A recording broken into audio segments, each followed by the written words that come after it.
The wagon wheels creaked a steady rhythm against the dusty trail, cutting through the late afternoon silence of the Arizona territory. Samuel Hayes guided his 2 horses with gentle hands, watching the sun sink lower toward the red mesa formations that rose like ancient castles from the desert floor. The sky painted itself in shades of amber and rose, casting long shadows across the endless expanse of sagebrush and rocky outcroppings. He had been traveling this route for 3 days now, carrying supplies from Tucson to the small mining settlement of Copper Creek. It was honest work, though not particularly profitable. The wagon held mostly basic necessities: flour, coffee, salt, a few bolts of fabric, some tools. Nothing fancy, but essential goods for folks trying to make a living in this harsh, beautiful land.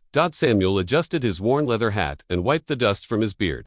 At 32, he had spent the better part of his adult life moving freight across the territory. He knew every waterhole, every dangerous pass, every place where trouble might be waiting. The desert had taught him patience and caution in equal measure.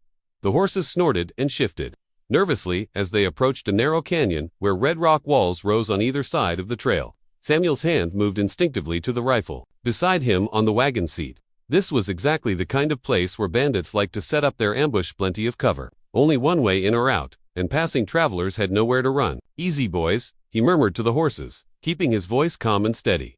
"We've been through worse than this." But as they rounded a bend in the canyon, Samuel saw her.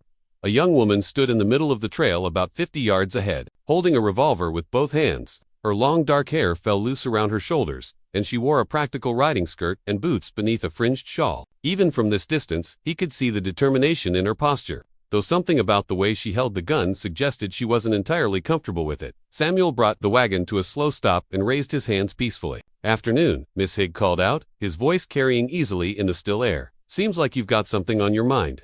She took a few steps closer, keeping the gun trained on him. Now he could see her face more clearly: young, maybe 23, with striking features and eyes that held a mixture of desperation and resolve. Her clothes, while practical, showed signs of hard travel and limited means. "Step down from that wagon," she said, trying to inject authority into her voice. "Keep your hands where I can see them." Samuel studied her for a moment, noting the slight tremor in her hands, the way she kept glancing nervously at the canyon walls, as if expecting someone else to appear. This wasn't a hardened criminal. This was someone who had been pushed to the edge of desperation. "All right," he said calmly, climbing down from the wagon seat with deliberate slowness. "Mind if I ask your name, Miss? Seems like we should be properly introduced if we're going to conduct business." She blinked clearly, not expecting such casual politeness from someone she was trying to rob. That doesn't matter. Just step away from the wagon." "Fair enough," Samuel replied, taking several steps back with his hands still raised. "Though I have to say, you've picked a fine spot for this. Good sightlines, solid cover. If things go sideways, you've got a good eye for tactics." The compliment seemed to fluster her. "I'm not, this isn't." She shook her head, trying to regain her composure. "I need whatever money you're carrying, and any food you can spare." Samuel nodded thoughtfully. "Well, I've got about $12 in my pocket, and there's some hardtack and jerky in the wagon. Not much, but you're welcome to it." He paused, studying her face. "When's the last time you ate a proper meal?" The question caught her off guard. She wavered slightly, the gun dipping for just a moment before she jerked it back up. "That's none of your business." "You're right, it's not," Samuel agreed. "But I've got some fresh bread and cheese in there too. Made camp with the family yesterday evening, and the woman insisted on sending me off with more food than I could eat in a week. Shame to let it go to waste." Tears suddenly welled up in her eyes, though she fought them back fiercely. Just give me what you have, and I'll be gone. I don't want to hurt you. I believe you," Samuel said gently, "and I'm not going to try to stop you. In fact, why don't you go ahead and take what you need? The money's in my vest pocket, and the food is in that wooden crate behind the driver's seat." She stared at him, clearly confused by his cooperation. "You're just going to let me rob you?" "Well," Samuel said with a slight smile, "I figure you wouldn't be doing this if you had any other choice. And truth be told, I've been robbed by a lot worse folks than you. At least you're polite about it." Despite herself, she almost smiled at that, but she quickly composed herself and gestured with the gun. "Turn around. Face away from me." Samuel complied, turning to look out at the desert landscape while she moved to the wagon. He could hear her rummaging through the supplies, taking what she needed but not being greedy about it. She was careful not to damage anything, even apologetic. When something clattered. After a few minutes, she stepped back from the wagon. "All right," she said, her voice slightly less steady than before. I'm sorry about this, I truly am." Samuel turned back to face her, noting that she had tucked the money into her pocket and had a small bundle of food wrapped in cloth. "No harm done," he said sincerely. We all do what we have to do to survive out here. She started backing away toward the canyon wall where Samuel now noticed a saddled horse waiting in the shadows. But something made her pause. Why? She asked suddenly. Why didn't you fight back? Most men would have tried something. Samuel considered the question carefully. I suppose because I could see you didn't really want to be doing this, and because sometimes the best way to win a fight is not to have one at all. He paused. Plus you look like you need that money a lot more than I do. She stood there for a long moment, studying his face as if trying to understand what kind of man would react this way to being robbed. The gun was still in her hand, but it was pointed at the ground now. What's your name? She asked quietly. Samuel Hayes, he replied. And I'm still curious about yours. Elena, she said after a moment's hesitation. Elena Morales. Well, Miss Morales, I hope whatever trouble you're running from works out in your favor, and if you ever find yourself near Copper Creek, there's usually work to be had at the mining office. Honest work, if that's what you're looking for. Elena's composure finally cracked. Tears spilled down her cheeks as she shook her head. You don't understand, I can't. There are men looking for me. Bad men. If they find me, ... What kind of men? Samuel asked, his voice taking on a more serious tone. There was a man. In Tombstone, he said he owned me. Said I owed him money I'd never borrowed. When I tried to leave, he sent his men after me. They'd been hunting me for weeks now. Her voice broke. I've been sleeping rough, eating whatever I could find. I didn't know what else to do. Samuel felt a cold anger building in his chest. He had heard of men like that, predators who targeted young women, especially those without family or protection. What was this man's name? Jack Morrison. He runs a saloon and other businesses. Has half the sheriff's office in his pocket. Elena wiped her eyes with the back of her hand. I'm sorry I took your money, but I need to get as far away from here as possible. Samuel was quiet for a long moment, his mind working. Then he reached into his vest and pulled out a small leather wallet. Here, he said, walking slowly toward her with his hands visible. Take the rest of my money too. There's probably another $20 in there. Elena stepped back, shaking her head. I can't take any more from you. You've been kind enough already. Miss Morales, Samuel said, his voice gentle but firm. I want you to listen to me very carefully.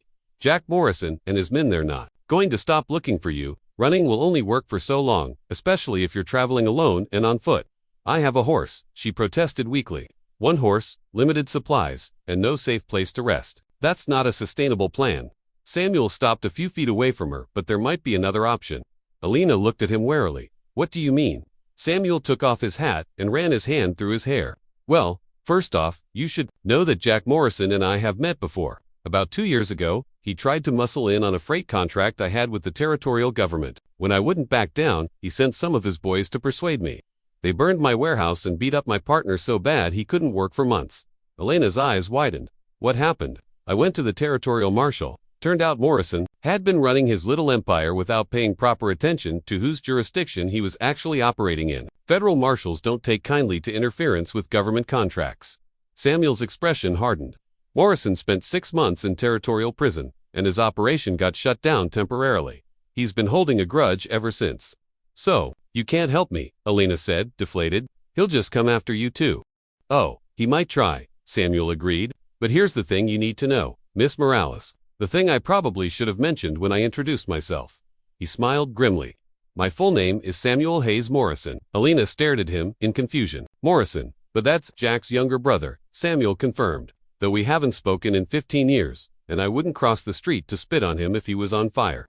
But legally speaking, family is family. And even Jack isn't stupid enough to mess with someone who shares his last name, especially when that someone has connections with federal law enforcement. Elena's mouth fell open. You're his brother. Half-brother technically, same father, different mothers. Jack's about 10 years older than me, and we never got along, even as kids. He went one way, I went another. Samuel put his hat back on. But the point is, if you're traveling with me, under my protection, Jack won't touch you. It would cause too many problems for him. You'd do that, Elena asked, hardly daring to believe it. You'd help me even after I robbed you. Samuel chuckled. Miss Morales, you apologized more during that robbery than most folks do when they accidentally bump into someone on the street. Besides, I meant what I said about there being work in Copper Creek. The town's growing, and they need people who aren't afraid of hard work. Elena was silent for a long time, clearly wrestling with whether to trust him. Finally she said, what would you want in return? Nothing inappropriate, if that's what you're worried about, Samuel assured her. Just honest work, helping with the freight business, at least until you get on your feet, and maybe eventually, if you're willing, you could help me deal with Jack permanently. See, I've been gathering information about his new operations for the past year, but I need someone who's seen his setup firsthand. someone who can testify about his methods. Elena straightened up, something like hope flickering in her eyes. You mean take him down legally? Exactly. No gunfights, no vigilante justice. Just good old-fashioned law enforcement. Samuel gestured toward the wagon. What do you say? Want to try a different kind of partnership? Elena looked at the gun in her hand, then at Samuel's patient, honest face. Slowly, she tucked the weapon into her belt and walked back to the wagon. She pulled the money from her pocket and held it out to him. Keep it, Samuel said. Consider it an advance on your wages. She smiled then, the first genuine smile he had seen from her. Thank you, Samuel Hayes Morrison. I accept your offer. In that case, Samuel said, climbing back onto the wagon seat, why don't you get your horse and we'll head for Copper Creek? We should make it there by tomorrow evening if we keep a steady pace. As Elena went to retrieve her horse, Samuel reflected on the strange turns life could take. This morning he had been a simple freight hauler making a routine delivery. Now he was harboring a fugitive who happened to be running from his estranged brother and planning to finally settle old scores through proper legal channels. Elena returned, leading a sturdy-looking mare, and tied the horse to the back of the wagon before climbing up beside Samuel. As they started moving again, she said quietly, You know, when I woke up this morning, I never imagined the day would end with me having a job and a place to sleep. Funny how things work out sometimes. Samuel agreed, guiding the horses through the canyon toward the open desert beyond. Though I have to say, you forgot one important thing when you robbed me. Elena looked at him curiously. What's that? Samuel grinned. You forgot to ask my last name. Might have saved us both some trouble. If you'd started with proper introductions, Elena laughed, a sound of genuine joy that echoed off the canyon walls. I'll remember that for next time. Let's hope there won't be a next time, Samuel said. I'm thinking legitimate work might suit you better than highway robbery. I think you might be right about that, Elena replied, settling back in the wagon seat as they emerged from the canyon into the golden light of the setting sun. Behind them, the shadows lengthened and the desert began its transition from day to night. Ahead lay Copper Creek, and the promise of a new beginning built on honesty, hard work, and the kind of justice that came not from the barrel of a gun, but from the steady application of law and determination. And if Jack Morrison thought his past sins were forgotten, he was about to learn that some debts take a long time to come due, but they always do, eventually.